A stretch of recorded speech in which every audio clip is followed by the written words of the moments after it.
Selamat pagi, kami dari kelompok Kruskal, saya Surendegara dan beserta teman saya Muhammad Miftah Farid dan Yogi Wisesa akan menjelaskan Kruskal algorithm dan Prim algorithm. Kruskal algorithm. Jadi ini adalah minimum spanning tree algorithm yang mencari sudut dengan least possible weight yang terhubung dengan dua tree lainnya. Ini adalah greedy algorithm di dalam teori graph yang mencari minimum spanning tree yang terhubung dalam weighted graph. Ini berarti mencari subset dari sudut-sudut yang membentuk tree yang meliputi semua vertex di mana total weight dari semua sudut di dalam tree diminimalisir. Lalu cara mencari minimum spanning tree Kruskal. Yang pertama, urutkan semua edge dalam urutannya yang bobotnya tidak berkurang. Lalu pilih edge terkecil. Periksa apakah bisa membentuk siklus dengan menggunakan spanning tree yang terbentuk. Jika tidak ada yang terbentuk, sertakan edge ini dan buang yang lain. Lalu ulangi langkah 2 sampai ada edge V-1 di spanning tree-nya. Nah, ini adalah gambar dari Kruskal algoritmnya. Ini adalah pseudocode-nya yang akan dijelasin di akhir nanti. Ya lanjut, nama saya Yogi Wisesa. Algoritma Kruskal mencari koneksi-koneksi dengan bobot paling rendah terlebih dahulu, lalu dihubungkan, lalu sisanya akan mengikuti. Jadi paling rendah dihubungkan terlebih dahulu, lalu jika ada paling rendah yang sudah, kalau misalnya menemukan sirkuit, berarti dia akan melepasnya, jadi tidak jadi. Jadi lanjut ke bobot bobot selanjutnya yang lebih berat sampai semuanya terhubung. Lanjut ya. Jadi berikutnya adalah algoritma prim. Seperti Kruskal, algoritma prim dimulai dengan kosong semuanya, lalu mempertahankan dua set sudut. Maksudnya jadi dihubungkan dulu dua ini yang pertama, lalu langkah-langkah selanjutnya adalah melihat semua bobot yang terdapat di yang harusnya dihubungkan setelahnya. Jadi setelah bobot ada dua yang terhubung, lalu dilihat yang mana yang lebih rendah, lalu baru dihubungkan. Cara mencari minimum spanning tree pada algoritma prim adalah jadi mengkoneksi dulu terlebih dahulu pertama, lalu menghubungkan ke bobot yang lebih rendah sebanyak 2, langsung ke 2 ini, lalu habis itu dari situ baru dinilai yang mana yang paling rendah untuk mencari koneksi selanjutnya. Berikut ini adalah gambarnya dan ada pseudocode yang akan dijelaskan pada akhir slide.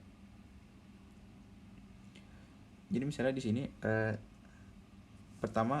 yang pertama kali dihubungkan di sini adalah misalnya C, langsung dihubungkan ke F dan D. Lalu dari F dan D akan dilihat dari F dan D untuk dihubungkan ke E, yang mana yang bobotnya yang paling rendah. Berarti kan di sini dari D ke E, berarti langsung di D ke E. Lalu dari C dan F dicari yang bobotnya yang lebih rendah di mana untuk menghubungkan ke B. Di sini bisa dilihat adalah adalah F ke B, berarti langsung dihubungkan. Lalu yang terakhir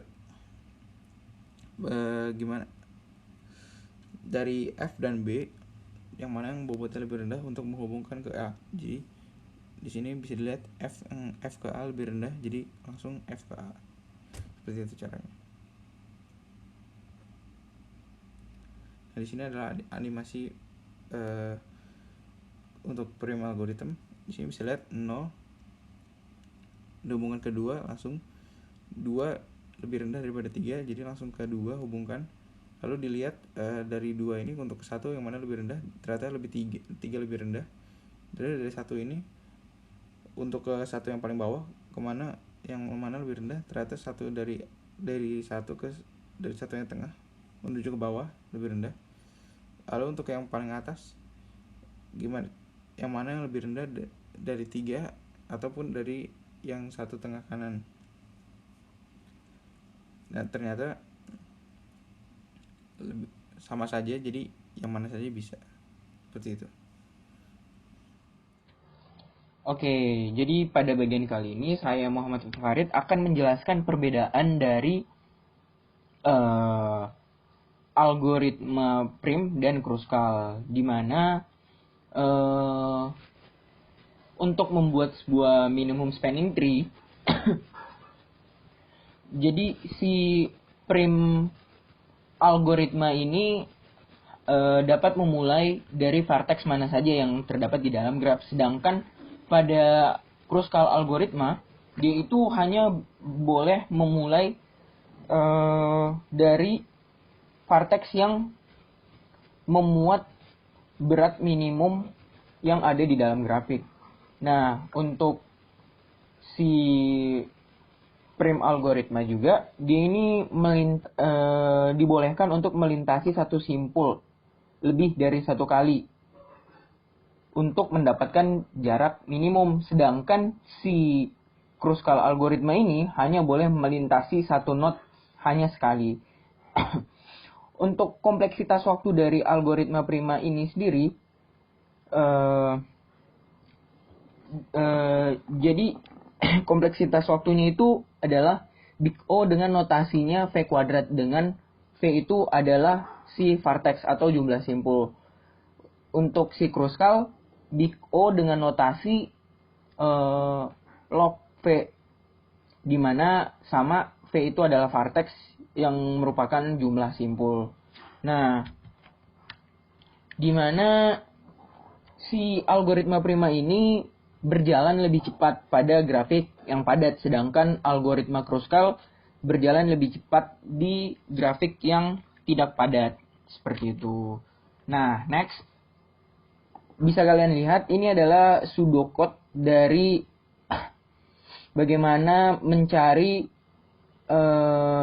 minimum spanning tree dari algoritma Kruskal, di mana G itu graf dan output T itu berupa sebuah pohon.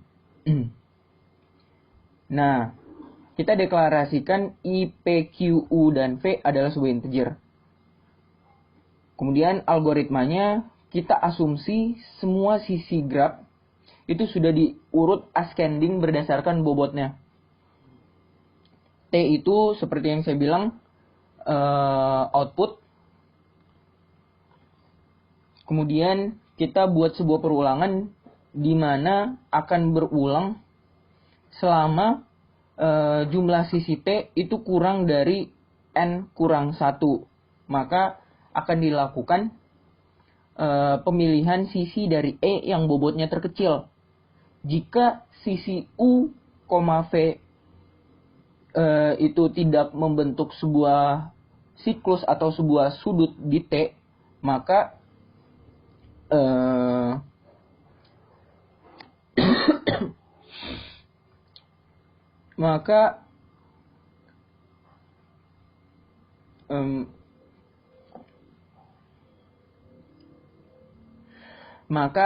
masukkan sisi itu ke dalam T, dan juga masukkan simpul-simpul sisi itu ke dalam T.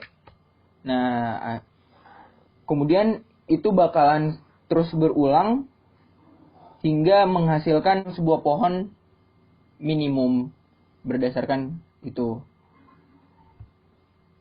Oke. Next. Ini adalah sama tadi MST dari prim algoritma. Nah, di mana input G itu graf, outputnya itu T berupa pohon. Jadi satu itu untuk membentuk MST T dari graf terhubung ke G. Kemudian kedua itu masukkan graf berbobot terhubung ke G V, E, yang mana mutlak V itu sama dengan N. Yang ketiga, outputnya itu bakalan menghasilkan minimum spanning tree dengan output pohon V, E. Seperti itu. Kemudian kita akan deklarasikan lagi I, P, Q, U, V itu adalah integer. Nah, algoritmanya kita itu cari sisi P, Q dari E yang berbobot terkecil. Nah, maka P, Q itu akan dimasukkan ke dalam output T. Jadi kita buat sebuah perulangan di mana for I 1 to N kurang 2, maka do pilih sisi U, V dari E yang bobotnya terkecil, namun bersisian dengan suatu simpul di dalam T. Maka tambahkan U, V ke dalam T. Kemudian ulangi langkah kedua sebanyak N kurang 2 kali, seperti itu. Jadi dia bakalan berulang terus sampai menemukan output minimum terkecil. Mungkin itu saja yang dapat kami sampaikan pada kesempatan kali ini. Lebih dan kurangnya mohon dimaafkan apabila ada salah kata, itu datangnya dari saya karena kesempurnaan itu hanyalah milik Tuhan semata. Sekian dari kelompok kami. Wassalamualaikum warahmatullahi wabarakatuh.